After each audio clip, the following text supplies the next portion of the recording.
Welcome to Burlap Teachers. Enjoy the video. You begin by assembling components and laying out your workspace. This saves time and prevents mid-build changes.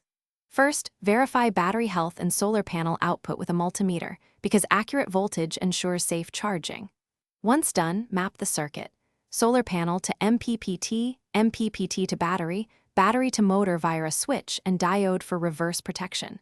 Make secure mechanical mounts and label wires. You'll move quickly into wiring next, so keep tools within reach and follow the planned layout. Now you wire components precisely and tune control settings to optimize efficiency. Solder joints cleanly and insulate each connection, make mechanical strain relief to prevent breaks. Then program the MPPT. Set correct battery chemistry, float voltage, and max current so charging is efficient and safe.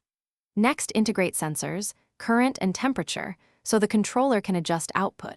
Once sensors feed the controller, test under a controlled load and monitor voltages.